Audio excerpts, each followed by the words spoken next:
Om Ajnanatimirandasya Jnananjana Shalakaya Chakshurunmilitam Dhena Tasmai Shri Gurave Namah. Bhakti Parishanubhava Viraktiranyata Traishatrika Eka Kala Prapadya Manasya Yatashna Tasus Tushti Pushti Shuddhapayonugasam. Bhagavatam, Havi Yogendra says, just like when you eat food and you feel nourished, satisfied, and your hunger goes away. So similarly, when you practice direct bhakti, then you'll naturally feel devotional energy, the satisfying nature of just being situated in the mood of selfless service. And you'll also see Krishna everywhere. You'll see him within everything. That is, within all energies and within all incidents in life. And also, perhaps most noticeably, such a person will feel disinclined towards activities related to the material world that were habitual, that one didn't question because they just seemed natural, and that now one has no more inclination towards. That's kind of a miracle. There are millions of programs to try to help people detach from bad habits, and they're not always successful. You really have to hold your breath. How long can you do that? But when you notice that, well, I don't like it anymore, that's a day you can really celebrate. And getting that feeling on a regular daily basis is the genesis of all Sankirtan. Because as you say, you want everyone to jump out on the street. Well, why would you jump anywhere unless you felt like jumping for joy? I mean, people jump for so many reasons. Some people jump off of buildings because they just lost something. They're deeply afflicted because a lot of people jumped off of buildings during the Great Depression when the stock market crashed. And a lot of people had everything in equities and they lost it all. And they just thought, well, what's the use of my life? And they jumped off. That's one kind of jumping. Prabhupada mentioned that sometimes people jump because out of lust, they jump. Like jumping dogs, you would say. But when we jump, we're dancing because we feel happy. Dancing means I've got no real earthly reason to dance. It's just that I feel so filled up. I naturally just want to move. You ever been at a kirtan and then it's like, I have to get up. And then of course there's get up, dance, and then you feel like you don't want to stop dancing. And both are there in our practice because we're always working against the lower energy of this body that we carry around that's run by the software of the mind that has so many previous impressions and the heaviness of its attachments to the material world. So how to get over that is a simple method, and that is to regulate your reading every day. Read Prabhupada's books especially, because there's a lot of books on the planet, but if you take time to become really familiar with Prabhupada's books, then, and they become the basis of your life. That is, your perspective is based on that, and you're informed by them. It's the primal sound in your life, the primal sound vibration in your life, primary sound vibration in your life. It's Prabhupada's books. And one very practical way to do that, this is kind of in the Vaidhi mode, rules and regulations, to get you to spontaneous attraction, is to regulate how much you read every day. If you have a bead bag, but you don't have counter beads, what will people say? If you walk into the temple in the association doors, you have a bead bag on, but you don't have counter beads, what will the devotees say? What do you think? Hey, what are you doing? Where's your counter beads?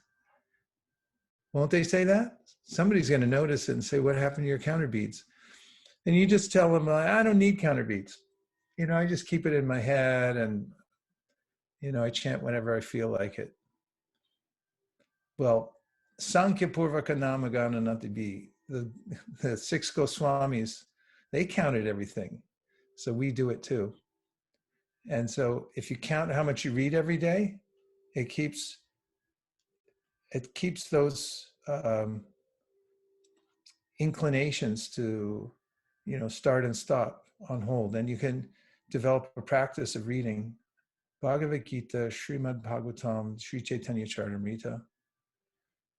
And I recommend counting and measuring how much you do, like a minimum every day. If you get on that diet, it's the most nourishing spiritual diet to read Prabhupada's books every single day at a certain level. It doesn't have to be huge, but it has to be consistent in order to have its effect. It's something that Kapila Dev said to Devahuti. Devahuti, of all people, comes out and says, totally vulnerable, and says, listen, I can't understand how I could ever get out of this mess I'm in now. It seems to me I am my body. I seem like I am my mind. It feels to me as if I'm my mind. And I don't see any cessation of this. I've been in it since time immemorial. How am I going to get out of it? Have any of you ever felt like that, even for a fleeting moment? Yes or yes? Please say yes, or I'm going to feel really bad, because I feel like that all the time. So if that's how you feel, Devahuti admitted it, and she said, that's how I feel. This seems like impossible. So what am I going to do? And Kapila Dev said, here's what you do. You have to hear for a long period of time and go on serving. You have to hear a lot. So if you don't like what you're being subjected to, change the subject, upgrade the topic, change the channel. The best channel on the planet is what Prabhupada put down in his books. It's really home for us. We feel comfortable with it. It's unassailable knowledge. And it's so recently channeled through the current medium, the most prominent acharya. We have many acharyas now, but our prominent acharya who brought us the mainstay of our spiritual practices, and especially in our ISKCON identified Gaudiya group, we really take shelter of that vibration. That's a solution to a lot of problems. Sometimes problems seem to spring up on every side, but you can solve them by having a regular reading program, because all the questions are answered. And if you get more questions, that's good. Have you ever been in a class and someone says, are there any questions? And nobody raises their hand? Isn't that embarrassing? I'm embarrassed if I don't have a good question.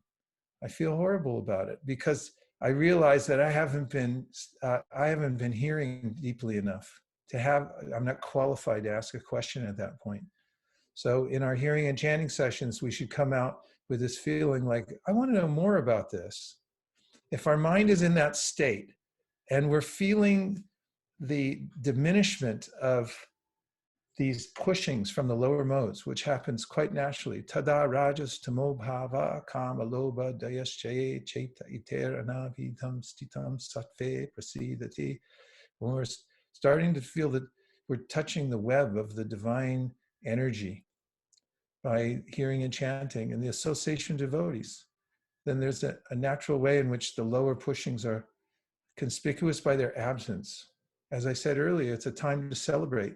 And when we feel like celebrating the fact that I'm getting free from the predictable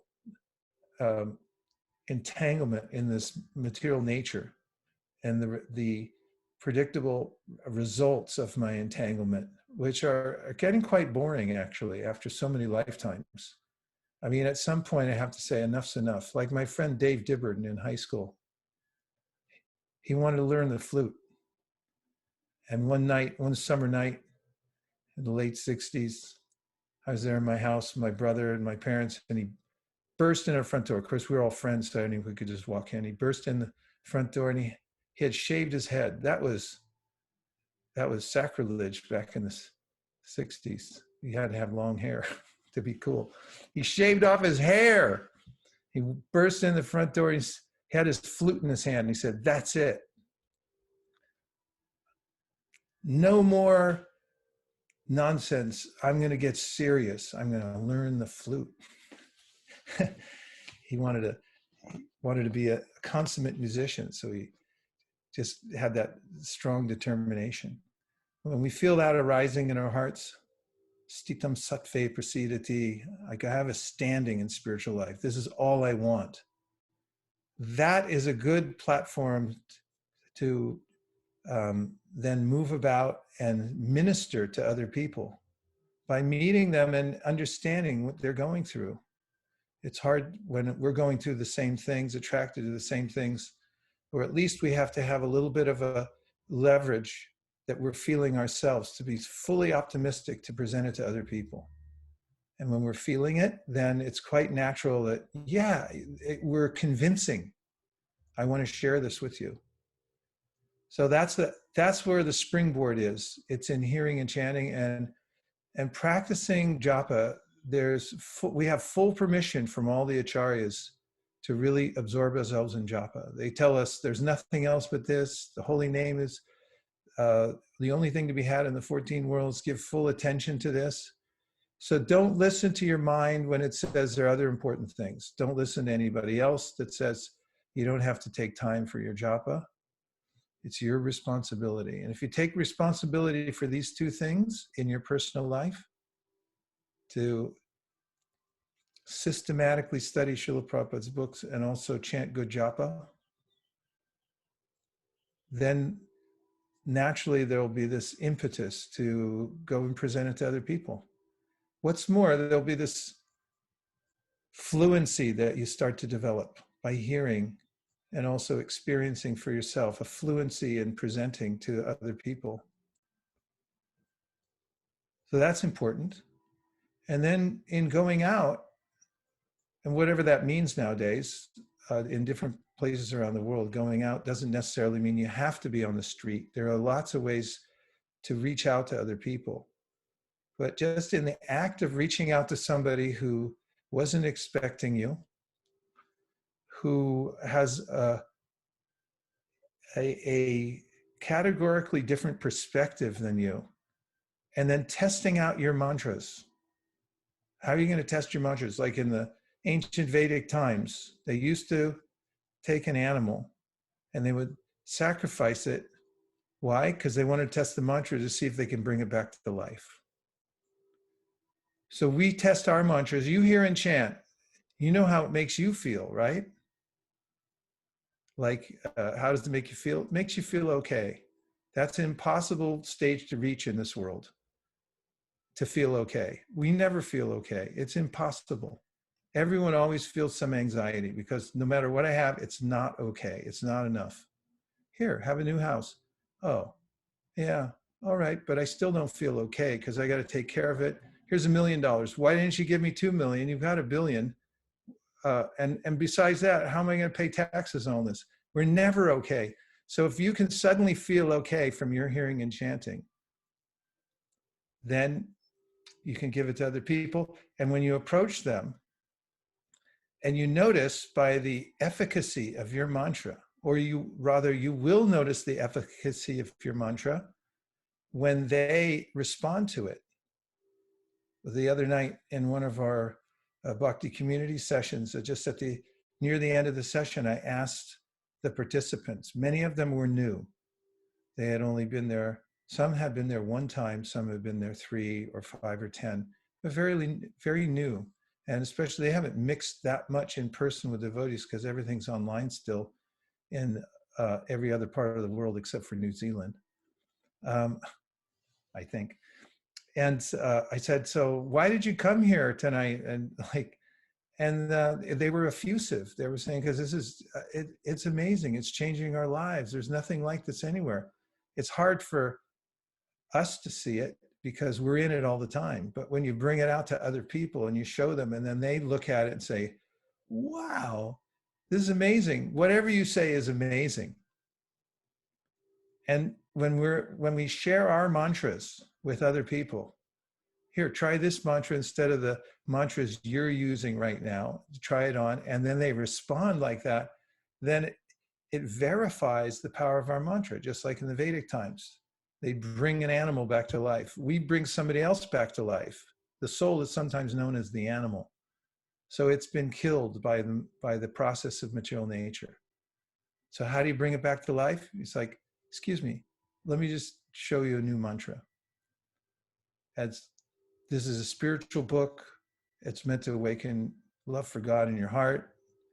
And, you're not your body. And then you give them the books full of mantras. You just read these mantras. It's a better set of mantras than the ones you're using now, CNN or the books you're reading. Doesn't matter what literature, can be sophisticated literature. It doesn't touch the web of the divine, and it won't give them that feeling that they're okay. But the Bhagavad Gita will. And that's the proof. You see it, they see it, and that's what keeps our movement going. It's this tension between the two things. We hear and chant. We feel it. We experience it for ourselves. We know we can stay awake in class because we're actually interested. That's huge. Nobody can do that. But we can, because we start to develop an interest, and that's a time for celebration. And then we take it out to other people, say, hey, I read this. I could stay awake in class. It's actually interesting to me. They'll see something coming from you that they don't see anywhere else. You're actually alive, and that you're there. You have the freedom to be their well-wisher. People aren't free to be well-wishers of others. Icha dvesha samutena dvandva mohina bharata. Krishna says everybody's born into this energy of hatred for other living entities. We want to cut them up and eat them. Where'd that idea come from? That's really a long way down from what we are as beings full of light and love from the spiritual world, to cutting up other living entities and say, how about I'll just eat your body and you can go to hell and just die. That's what the whole society is going on like. And then when you come out with your perspective on life, that every living entity is part of Krishna and everybody's special, every living entity is special, and that we're all related. We all come from the same original conscious divine source. That's a powerful energy for people to feel. And when you can give them a book, which is a container, books are beloved in society. Here's a few things about books. Books are beloved in human society. Humans love books. They just do. Why? Because we have a chit nature. We want to know stuff, and what the book represents. Don't get me started on libraries. That's a pinnacle of human achievement, is to put it all in one place. Universities were meant for that. They've gone vocational, but the idea was, put it all in one place so we can feast on this. Humans love books. And the second thing is, books are undeniable. As soon as somebody writes a book and puts it out there, it can be utter nonsense. It's hard to get rid of it once you've got it. If anybody gives you a book, I'm not going to read this, but I can't throw it away. What do I do with it now? You give it to the library, it pops back up somewhere else. Books just don't go away. They're really hard to get rid of once you release them into the human society. So when you have this combination that you've got the right mantras, you put them into a book, which is undeniable, which is beloved in human society, and you yourself are reading it and feeling that it's changing your life, what an occupation. I mean, that's good work if you can get it, right? That's our work. That's what we get to do for our life. So this is the combination that keeps us above okay, actually. When we do hearing and chanting, and we do the distribution, and everyone here can verify this, you rise to the coveted position, which is about a millimeter above okay. I mean, okay is impossible in the first place. Everyone's, are you okay? Yeah, I'm okay. You're not okay. Nobody's okay. Krishna says this in 11th canto to Uddhava. He said, I don't know what these living entities are thinking. He said, they are literally standing in line at a slaughterhouse, And if you ask them if they're okay, they say, I'm okay. No, you're not okay. Nor if you actually look into your consciousness right now, you'll notice that you're not okay. So first of all, reaching okay, that's huge. It never happens. We're getting it. We're actually hitting that level sometimes. In the middle of japa, we're leaning in and we go, I think I'm okay right now. But then when you take that and you distribute it to other people, it's such an internal activity that you're transferring that energy that you got from Krishna and you're offering it to other people, taking a little trouble. You actually come a millimeter above okay. And you say, how are you? I'm a little better than okay. And that's what our movement is. It has to be a little better than okay. We don't run on bricks and mortar. Doesn't matter what kind of building you have. If you're not a little better than okay, you don't have anything. There's lots of buildings. If you're not at least okay, you don't have anything. But when you're better than okay by at least a millimeter, that's when the movement moves. And that's Sankirtan.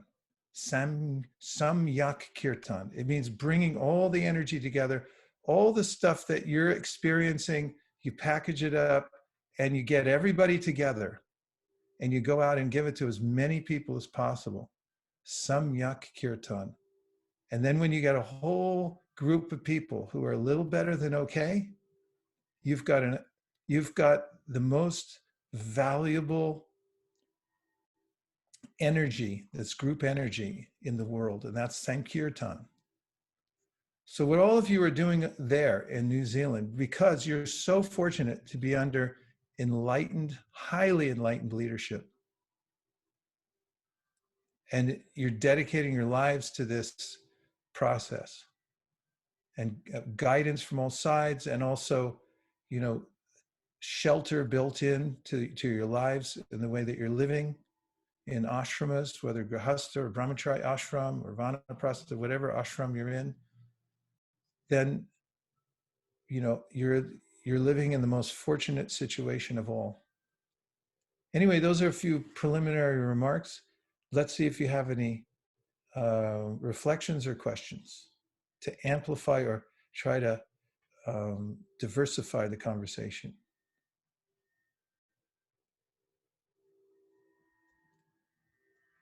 Reflection just means any statement or idea that you heard that you could write it on a popsicle stick and put in your pocket and pull out when you're in line somewhere and say, hey, that's a good idea. I think that will help me.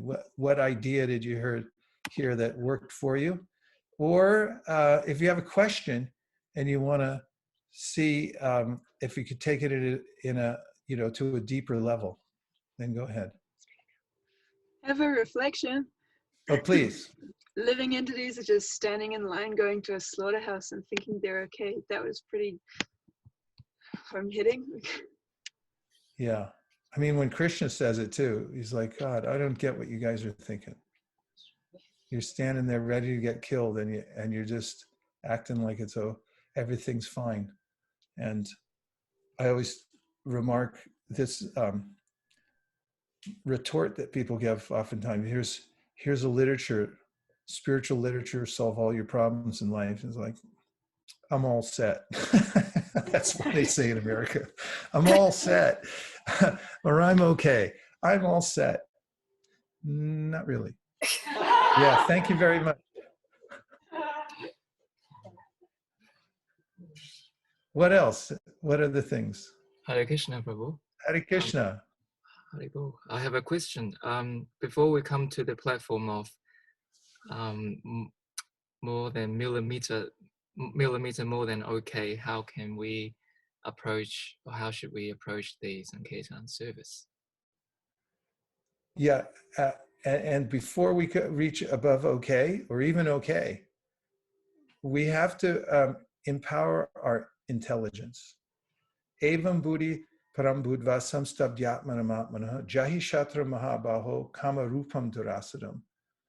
At the end of the third chapter, after which Krishna has described the hierarchy that we deal with in the body, in the mind, in the intellect, and then above that is us, the soul. He describes the battle that goes on. It's a war that's happening.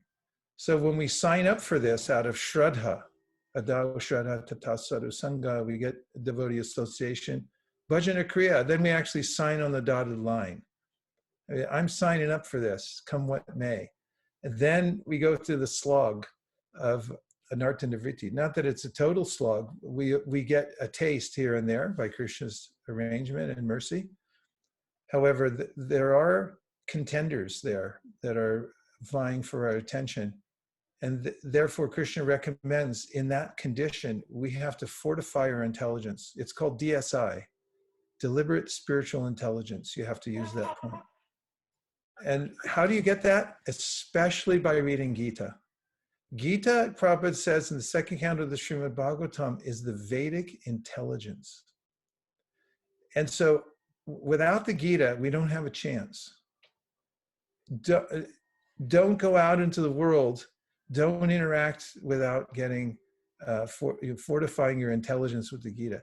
And if you fortify your intelligence by hearing Gita, then there's a way in which you'll be able to sustain yourself even through the points of time when you don't feel okay. Your intelligence goes, yes, but I understand something higher. The intellect's very powerful, actually. So Prabhupada said it has to be uncontaminated. You have to purify the intellect. You purify it by hearing. Krishna says it in the Gita, that when you listen to this dialogue between Krishna, between Arjuna and myself, then you worship me by your intelligence. So fortify the intelligence, and that will get you through those parts. And Krishna gives a lot of encouragement. He understands what we're going through. For instance, in Bhagavatam, he says, Jata Shraddha Makkatasu Nirvina Sarvakarmasu Dukha. He says, Veda Dukatmakam Kamams Prityage Pyanishvara Tato Bhajetamam Prita Shraddha Lordranishjaya Jushamanams Chatam Karmams Duko Darkams Chagarayan. He said there's this interim period that we go into when our faith has awakened, Jata Shraddha, Mat Katasu. We believe in Krishna Katha. We believe in the Bhagavatam. We taste something there. We know that it's transcendental. Nirvina Sarvakarmasu. And we also believe that engaging in a material sense gratification is a waste of time. Veda Dukatmakam Kamams, it leads to misery. However, Parityage Pyanishvara, but we still don't have the power to not do it. We haven't come to that place where, okay, I'm over it now. So what did he say? Tato bhajeta mam prita shraddha. He said, keep going. Keep going. I was once in Hawaii and I was leaving to catch a flight somewhere. I was pulling out in the car and there was this brand new devotee. He came running up to me and said, so, what should I do? And we were late for the flight. I said, keep on keeping on. I think it's a lyric from a song somewhere. Keep on keeping on. And so then we drove to the airport, caught my flight. Fast forward 3 years, I ran into him again, came up to me. I didn't know who he was. He said, do you remember me? I said, no. He said, Hawaii. I said, yeah, what about Hawaii? And he said, in the parking lot. I said, what about the parking lot? And he said, remember what you told me? I said, no. He said, you told me to keep on keeping on. And he said, that's what I did. And look at me now. I'm happy. And that's what Krishna says in that verse. Tato bhajeta mam prita shraddha lorjudanishi. So don't worry. This is so powerful. Keep on keeping on. You're walking in the path of the saints. So even before you taste it, use your intelligence to understand you're doing the right thing. Human intelligence is really powerful. Bhagavad Gita is the way to do it, though. You got to read Gita. Don't shop when you're hungry. And similarly, don't go out into the world and test out your senses before you've read the Bhagavad Gita. Until your intellect is satisfied by the Gita, don't go messing around with the material energy. Thank you so much. Thank you. Good to see you. Hare Krishna.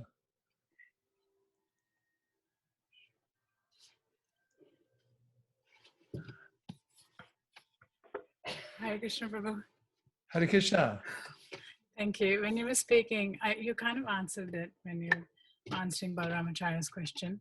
But when you were speaking earlier, I was thinking that how can I purify myself? I can see that it's me that gets in the way. So when I want to do Sankirtan, it's my mind and my intelligence that gets in the way. So even when I'm doing my sadhana, I can see that my mind is wandering when I'm doing my japa and when I'm reading with devotees. I'm such a slow reader. When I read with devotees, I have to often go back because I can see, I'm like, I don't know what I just read because my mind just takes off and it's really frustrating. So can you suggest something? Yeah, practice. And it doesn't matter how fast you go.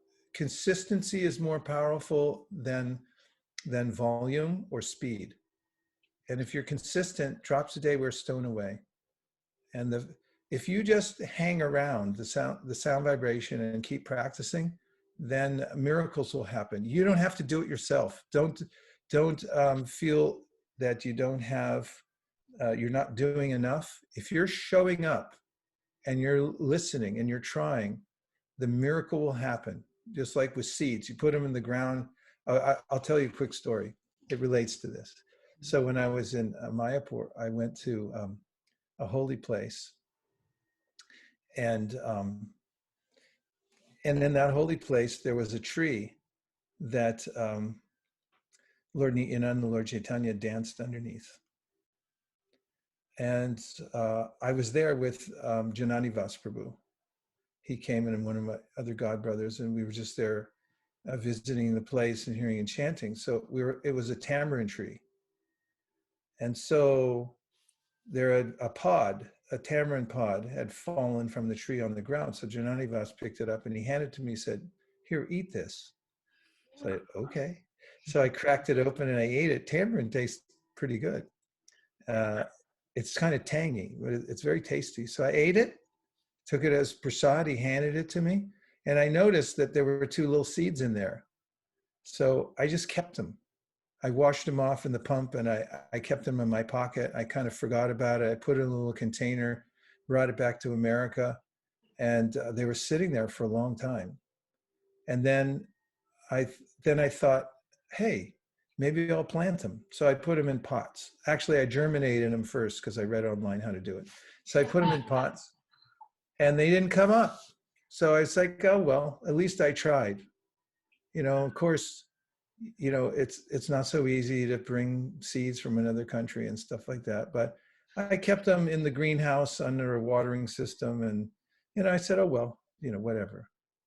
And then one day I came to the greenhouse. I was taking care of Tulsi and I looked down.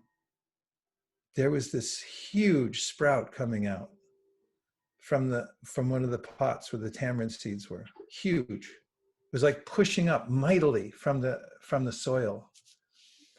My heart began to say, I ran in the house to tell my wife, you got to see, this is the most incredible thing that ever happened in the world. And she came out there, we were dancing in the greenhouse, looking at the seed that come up.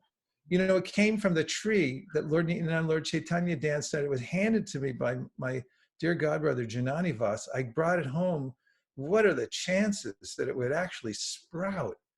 And it grew and it grew. And then I thought, well, at least 1 out of 2, that's not so bad. But then the other one sprouted. And they're both trees now. They're small trees, but they're very robust. And whenever I look at them, I remember this principle. Trust good seeds. Trust where you got them. Just keep watering. When they come up and how they come up, that's another thing. You're living in grace. And the details of how long it takes to sprout or whatever, just stay in the sound vibration in association with devotees, and that seed is going to sprout. The seed you got is coming from the topmost region of the spiritual world. It's coming down. I said you had good leadership. The vibration that's coming from your upline is so powerful that it can't not work. In the light of the Bhagavad, Prabhupada said, even if you decide you don't want it to sprout, it's going to come up anyway. You change your mind, say, I'm not into this anymore. It's still going to come up. It's so powerful. So, you're okay. You're doing great. Just keep doing it. And whatever, whenever you're in that environment and that atmosphere, just let the grace come down to you. The sound vibration, it's water, and the seed is going to sprout. It happens. It's otherworldly. It's something that we can't explain. It's mercy that's coming to us. And when and how, we actually come to that level that we start feeling better than okay, and that then it becomes full-blown devotional service in spontaneity to Krishna. It's gonna happen. So you just keep doing it and keep on keeping on. You're gonna be fine. Thank you. Hare Krishna. Hare Krishna. You all let me know when we're out of time, because There's one more question. okay. You can keep going as well. Okay.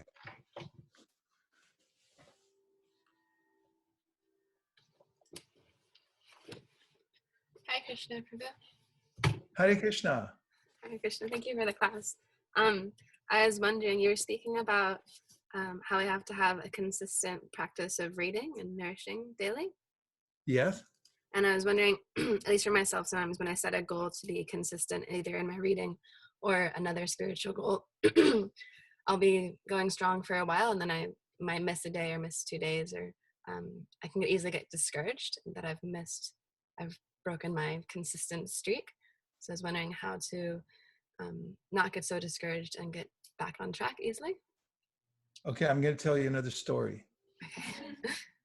Because facts tell, but stories sell. So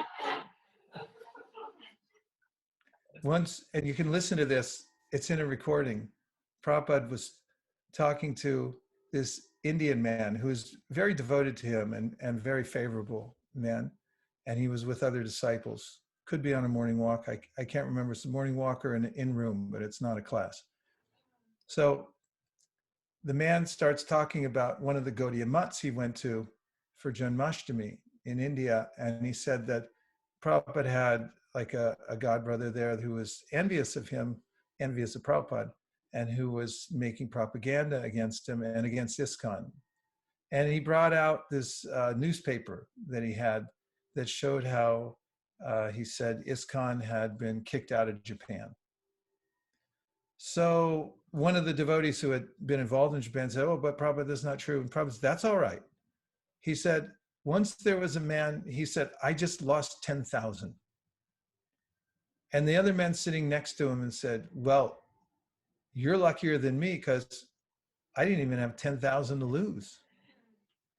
So the fact is that you're in the game at a very high level, very high level. What you're doing there, the kind of environment you're in, the sadhana that you're doing is extremely powerful.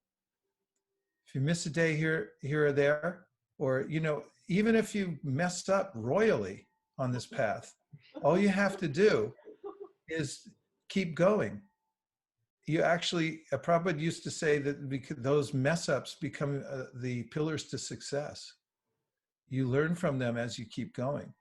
Krishna says, "Swapada mulam bhajata priyasya taktanya bhavasya hare priyeshaha vikarma yachchot patitam katanchit tunoti sarvam hridi sannivishtaha." He said, if somebody messes up, does vikarma, when they're on the path of devotional service, you just keep going. He said, "I'll fix it. I'm within your heart. Keep going, same direction." Same thing in Gita. Api chet sudaracharo bhajate mam ananyabhak sadareva samantavya samyag vyavsito isa. Even if the person does something really weird, sudarachara, like, what are you thinking, kind of stuff. And then Krishna says, leave him alone. You leave him alone, everybody. I don't care what you think. What I think is that person's a sadhu, because Shripram Bhavati Dharmatma, Shashvashantim Nagachati, Kotniyat Pratijanihi Nami Bhakti Prana. This person is my devotee. They're on the path of devotional service. They're going to become completely pure. So don't beat yourself up. You can have ghariyan, just a little hint of regret, like when you're cooking. You don't want to put in too much hing. If you ever use hing, don't use too much. It's Some spice is too much. You just need a hint. So when you feel remorse because you can't do something, or you didn't do your practice one day or 5 days or even 5 years, just pick up and keep going. You're going to be successful. Have a little mercy on yourself. Okay? Thank you. Hare Krishna. Yes. Yes, you may. Katamrita, good to see you. Hare Krishna. Hare Krishna, Prabhuji. Yeah, please send my obeisances to your wonderful wife, Miracle Mataji, as Thank well. you. I'll convey them and she'll be ecstatic. Thank you. I was thinking about how you were saying to keep ourselves receptive to the sound vibration. And I was thinking about how in the Srimad Bhagavatam, Srila Prabhupada, he talks about how Krishna can be compared to the sun, and that the sun shines everywhere impartially, but those who keep themselves in darkness, they aren't so receptive to that sunshine. So how can we become more receptive to the light that we're getting and the sound vibration that we're receiving? Well, best thing is to just keep doing it, because even if you're doing Nam-Bas, Haridas Thakur says you're going to have a breakthrough. Even if you're doing Namaparad, Namaparada Yuktanam Namanyeva Harantyagam, Avishvani Prayuktani Namyevarta Karanicha, Padma Purana. Keep going. Even if you're Namaparadi, you keep chanting, because a broken clock is right at least twice a day. And if you keep going, it's like in baseball. I remember there was a little kid on our little team. As everyone knows, he can't hit. Like, why does he even play? What's the use? And he'd get up, he'd strike out every time. I don't know if you guys have all over there, but you strike out, it's a bad thing. You sit down, you didn't do anything. So he would get up there. His name was Herman. He was a little kid. He could barely swing the bat. Herman, all the kids would go, what's the use of Herman? So one day he stands up there and he swung the bat and he connected and he hit it out of the park. Home run. Everyone was cheering for little Herman. So we're like little Herman. Be little Herman. And just like Krishna, I can't hit anything. I can't do one name right. I can't do anything right. I'm useless. Akinchana Gochara, Kunti says. Just be like Krishna admitted, I'm the lowest of the low. That's how the acharyas do it. And then if you just stand in, you keep swinging the bat, keep moving your fingers, keep doing the japa, keep reading the pages, you're going to hit one out of the park, and the crowd is going to go wild.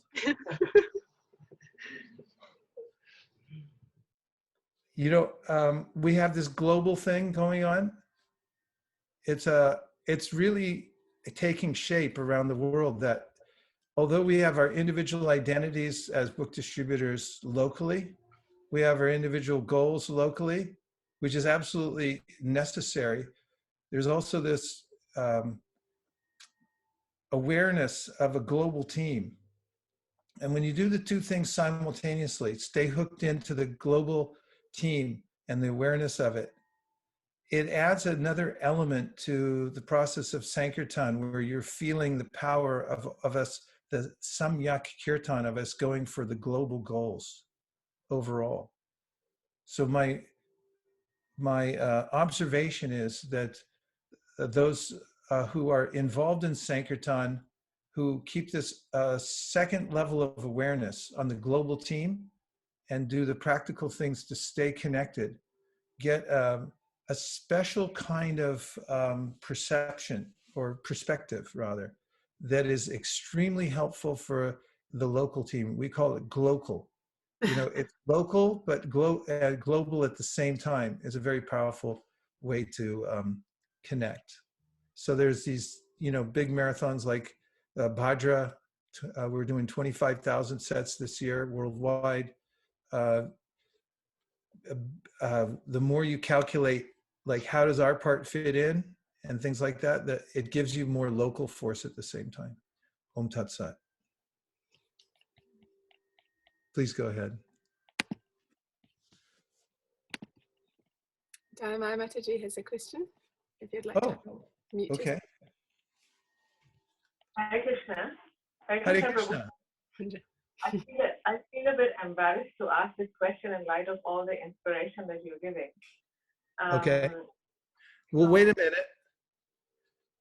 We give $100 for a stupid question. Let me check and see if I have 100. Okay, it's there. Let's see if you can win something. Go ahead. So this just happened yesterday, that I was on the street, and recently what we've done is that we've organized a few devotees who are good at cooking. So every week we make about 200 cookies, and we're taking them out on the street, and we go on Sankirtan, especially because we're focusing on distributing Bhagavatam sets.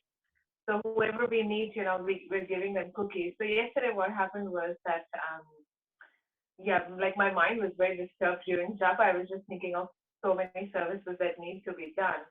And so when I was in the street, I was trying to stop people, and no one was stopping, and so many people were not even wanting to take the cookies. And there was just one no after the other. And at some point I felt myself becoming hostile towards people. And I was thinking to myself, that I'm trying to. It's like that people don't even want to take a cookie. What is wrong with you? I want to eat all of them, and I'm trying to control my senses, and then I can give you a cookie, but you don't even want to take a cookie. And we read it, like Prabhupada is saying again and again, that we shouldn't become angry towards people, and that's your motto as well, that leave everyone with a good impression. So how do we make sure that this hostility doesn't come up, and that No, hostility will come up. It's there. It's a culmination of my association with the modes of material nature, lifetime after lifetime. There are innate desires within my heart. You may notice those come up from time to time. They just come up. They're there. You may also notice a kind of sense of hostility that just can arise here or there. And Sankirtan is a crucible. You know what a crucible is? It's where you purify gold. You put it in, and the gold is melted at a very high temperature, and then all the impurities come out, and then you get the pure gold. So when we go out on Sankirtan, what we're doing is very difficult in the sense that we're trying to give something. People can't necessarily take it. And that creates some kind of friction. I mean, if you look at world history, there are crusades where people came in and said, look, we've got the religion, you have to take it or die, we're going to kill you. And they killed people. People still didn't take it. It's not so easy. It's not so easy to accept when you're not used to it. And Plato talked about this, the cave dwellers. Somebody leaves the cave, comes out, comes back and said, there's sunlight out there. And everyone inside says, you're a liar. There is no sun out there. We don't want to hear your heresy. This is a very dire situation in the material world, and we're being asked to go out and interact with people like that. And sometimes it can be very disheartening that people won't take. I have a samskar. Once I was in San Francisco, I was on the street distributing books. It was a hard day, windy day, very rough and tumble kind of energy. And this well-dressed young man came bounding down the street, and with all the goodwill I could muster in my heart, I greeted him, and he pretended like I didn't exist. Not that he said, go to hell. He didn't look at me and spit. I've been spit on before and many other things. But he just pretended I didn't exist. And after he passed, I actually looked down at my body to see if I was still there. I felt so inadequate, and I felt so oppressed by his ignorance of me. And I read later that the opposite of love is not hate, it's indifference. And so then I started thinking about how this is what I've been doing to Krishna lifetime after lifetime. I've been ignoring him. I just built my own worlds, my own distractions, and I forgot about him. He's trying to give me everything and I ignore him. So how does he feel? So these things wouldn't come up unless you go into the crucible, which is Sankirtan. That's why we say book distribution is high sadhana. We're not doing it for the numbers. We only set goals so that we have the excuse to go out there and do it. And why we're going out for purification. And what you just experienced is extremely valuable. Confronting that feeling that you had, and then where did it come from? Why did it happen? What is the pressure? And then you read Prabhupada's books, you listen, you have something to listen for.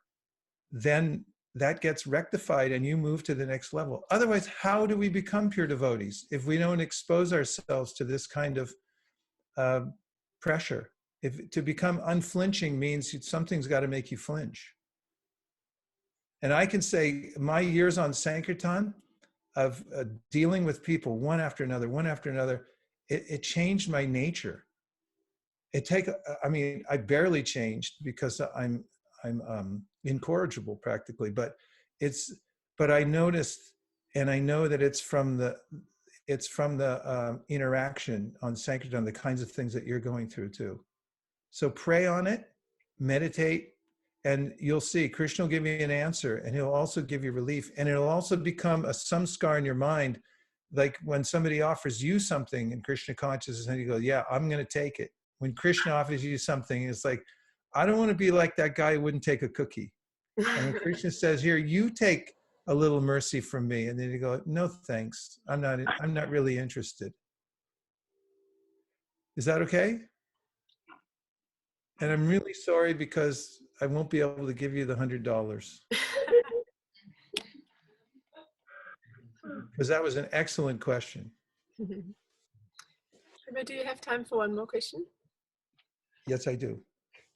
I'm just wondering how you were speaking about how as devotees we're free to be everyone's well wishes. And that made me think of in Bhagavad Gita in the 17th chapter where Prabhupada writes that our mind should be trained to always be thinking of doing good for others. But I noticed that my mind's not always in that mood. So how can we train our mind to be in that well-wishing? Yeah, just be a representative. If you represent a company and their bylaw, their mission statement, their vision statement is like, we're good to all the customers. Like, this is what we do. So you're an employee. So you're going around, say you work for the Ritz-Carlton, their whole thing is about service. The customer's always right. And we're here to serve the customer, right? And you work for them. And you're going upstairs to take care of one of the guests. And you're thinking, I hate this guy. But you sublimate that because you say, it doesn't matter if I hate the guy or not. I work for the company. And I have to represent the mission and the vision. So I'm just going to do that. So we are instruments and we are representatives. And so be an ambassador. If you go to another country, doesn't matter what you think, you have to represent your country. You're the ambassador. So we're an ambassador. We're ambassadors for the great acharyas, for our gurus, for Krishna, for Lord Chaitanya. Find out what they do and what they want you to do and how they want you to act. And no matter what you think, doesn't matter. Just be the instrument and do your duty. And it'll gradually, by that exposure and the nature of what you're doing, it's the proximity to all these books and the vibration and the service and everything like that. It will gradually, this kind of sadhana, hearing, chanting, going out, distributing, will bring you to the perfectional stage. You'll become a Paramahamsa by doing this process, following and being an ambassador. It will all come by Krishna's grace. Om Tat Sat.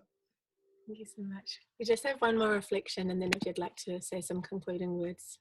Okay. The Kunjavasini. She's written it on chat. Can you read that from the chat?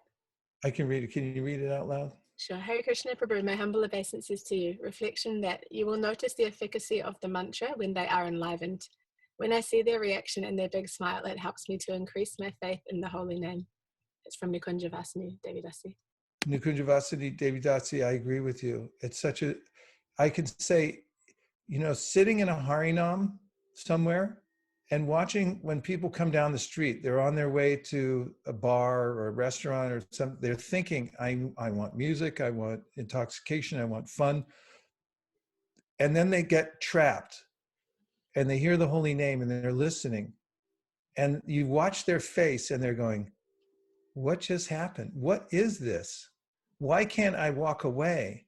There's something magical about it. That expression is priceless for us. And it comes out when we do outreach and we see it. I agree with you. The efficacy, we can notice it in their countenances. It's nourishing.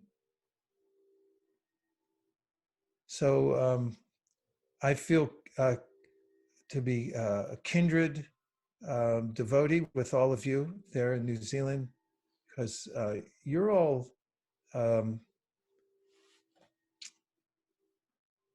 great devotees.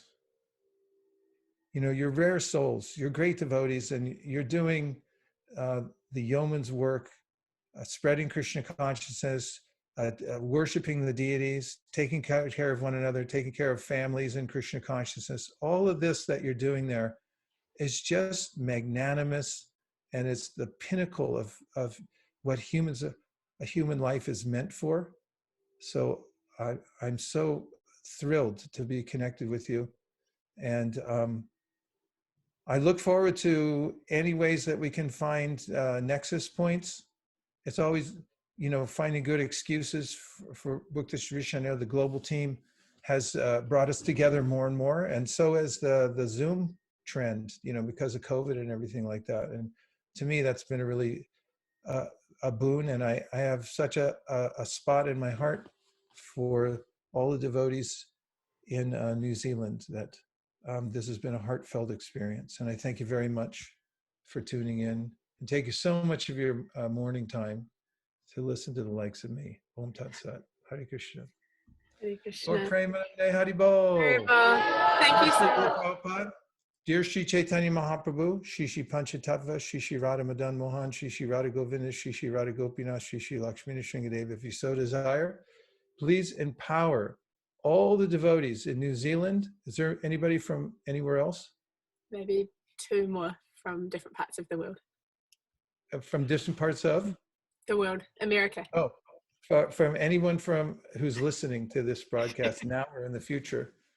Please empower the devotees so that they can always hear and chant with alacrity and spread the Krishna consciousness movement all over the world as part of one global team to inundate the world with Lord Chaitanya's mercy. Thank you for considering our request. Om Tat Sat. Everyone who agrees with this prayer in part or in whole, please unmute and say Hare Krishna. Hare Krishna. Hare Krishna. Hare Krishna. His grace by Shakshaka Prabhu ki jai. Jai Gaur Premanande Haribol. Viva. Nachari Armarman, Nachari Armarman, Nachari Armarman, Nachari Armarman, hey, Nachari Armarman, Nachari Armarman, Nachari Armarman, Nachari Armarman.